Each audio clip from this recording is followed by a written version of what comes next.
If you would have told me that one of the best games I'd play this year, standing alongside juggernauts with mega million-dollar budgets, would end up being a retro indie RPG where you play as an obese scuba diver who runs a sushi shop, I would have believed you, actually. That sounds awesome.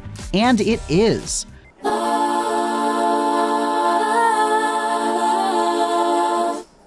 Just like an actual ocean, Dave the Diver is beautiful at first glance, but then you dive into it to find a vast, wonderful world to explore just beneath the surface.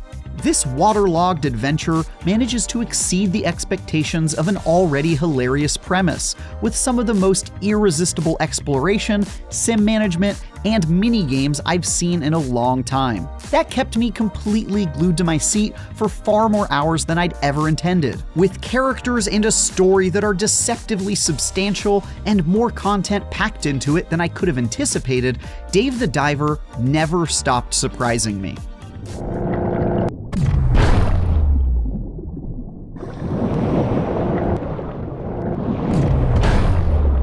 Dave the Diver's story focuses on a lovable group of co-workers turned friends who open a sushi bar near the mysterious Blue Hole. That's a seemingly magical stretch of water known to change its terrain and aquatic ecosystem every day. You play as the titular Dave himself, a rotund, soda-chugging diver who begrudgingly caters to the whims of everyone in his life, including the occasional bossy sea creature. What follows is an endearingly silly tale involving a secret society of merfolk, some really aggressive wildlife protection enthusiasts, and dozens of people making very rude comments about your character's weight. But while it comes off a bit shallow at first, the story shockingly develops into something more substantial. Characters are far more complex than their pixelated faces initially suggest. Even after more than 30 hours, I still find myself eager to spend times with the likes of Bancho, the stoic, fearless sushi chef, and Duff, the anime-obsessed, neck-bearded gunsmith. It certainly helps that many characters are given goofy and memorable cutscenes every time you interact with them, like this one.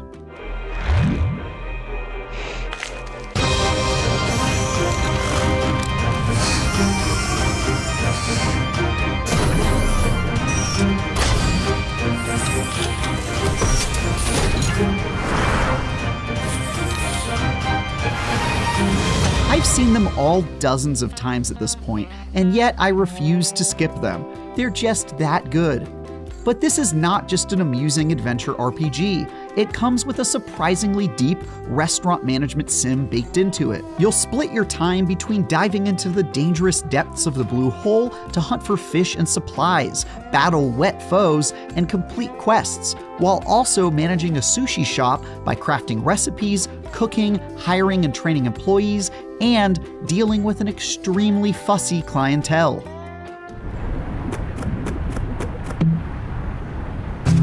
Diving into the Blue Hole is where the literal and figurative meat of the adventure happens. You'll use a harpoon, guns, and nets to capture and kill fish to be turned into sushi, and explore ever deeper, inevitably leading to action-packed confrontations with aggressive sharks, navigating ancient ruins filled with simple puzzles, and fighting off over-the-top bosses, like a massive hermit crab using a monster truck as a shell. Tracking down and collecting all manner of sea life is a compelling and zen-like game of hide-and-seek, where you're rewarded for bringing your quarry down with as little brute force as possible by mastering Dave the Diver's simple but satisfying combat. Swimming around with guns blazing like the Life Aquatic with John Wick will get the job done quickly.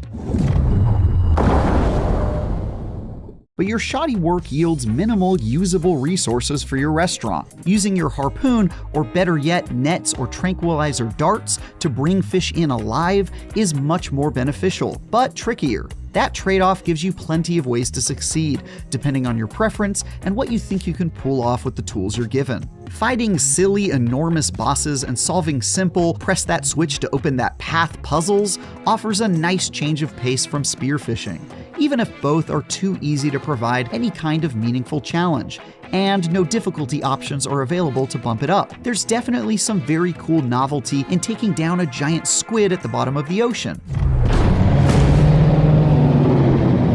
But but since nearly every boss can be killed very quickly by learning their pattern and hitting them 3 times, the break from the norm is usually short-lived. Similarly, while the plot developments that are usually involved in story-heavy puzzle sections are usually worth the trouble, the actual puzzles are mostly effortless busy work. Look at this. I bet you already know how to solve it. In between dives, you'll make worthwhile upgrades to your gear that make your excursions more profitable and improve your combat effectiveness. There are tons of useful stuff, like making your oxygen tank bigger, refining your swimsuit so you can dive deeper, increasing your inventory space, and crafting and upgrading your weapons to deal more damage and apply status effects like poison and, nonsensically, fire to your underwater foes. That's not how fire works, Dave. All of these require increasing quantities of resources generated by capturing fish and driving up profits from your sushi business. And it creates a loop that is truly hard to walk away from.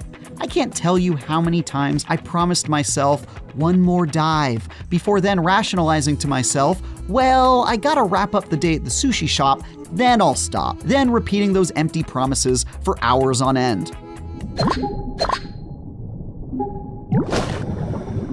Like a true spreadsheet lover's dream, running an exotic sushi bar requires you to master numerous disciplines. There's gathering materials, hiring and training your staff, nurturing both an agricultural and a fish farm, learning recipes and upgrading your menu, and more. Watching sales charts climb and building a better business is a dopamine hit that kept me up late into the night and repeatedly drove me back into the ocean to collect ingredients, especially once the complexity of my business swelled to insane proportions when my success required me to open a branch location.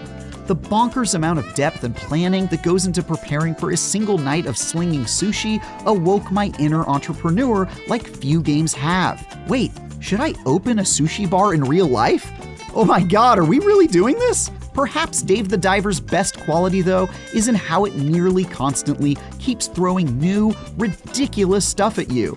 As if spearfishing and restaurant management weren't enough on their own, you'll also get into gambling, aquatic photography, seahorse racing, raising a Tamagotchi-inspired digital pet, concert-going rhythm games, and at least 20 other absurd things I wouldn't want to spoil. Whether you're exploring the blue hole as you hunt for an elusive shark or hanging out with merpeople, Dave the Diver lives up to the adventure game genre by absolutely never being predictable throughout its entire duration. It's truly impressive that, even in the story's closing hours, I was still being introduced to new mechanics, some of which had caused the already habit-forming rabbit hole to grow ever deeper. There's even an entire section where you're suddenly thrown into a visual novel that fleshes out the backstories of some of the cast. Moments like that are just such a treat. Not all of the gambles Dave the Diver takes are successful. If they were, they wouldn't be gambles. And sometimes you'll end up playing some haphazardly thrown together minigame that feels like it could have been left on the cutting room floor. For example, in one part of the story you suddenly find yourself playing a half-baked 2D stealth game that has you hiding behind crates and lurking in freezers as you wait for brain-dead guards to slowly walk by. The good news is that these misses are extremely brief, and even when one didn't land with me, I was at least amused that the bizarre diversion was included at all. The last thing to note is that, despite a generally insane level of polish, likely brought on by its tenure as an early access game, Dave the Diver does have some bugs it's yet to work out. Sometimes my UI would disappear, locking me out of doing things like managing my farm, and sometimes enemies or objects in the environment would become intangible. And a few times the frame rate would randomly tank itself while it was hanging out in one particular area, the Sea Village. These issues weren't common enough to make me not want to keep playing this alarmingly compelling game, but they pretty significantly annoyed me when they happened. It definitely sucked, for example, when one boss randomly became invincible during our fight and I had to start the whole dive over.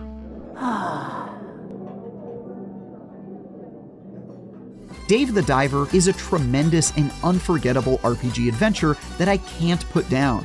The story and characters are full of heart and charm.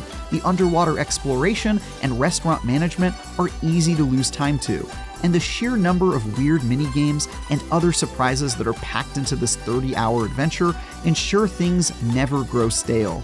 Even with wimpy bosses, simple puzzles, and a fair number of bugs, Dave the Diver has so many other interesting and intriguing things going on that it's easily one of the best games I've played this year so far.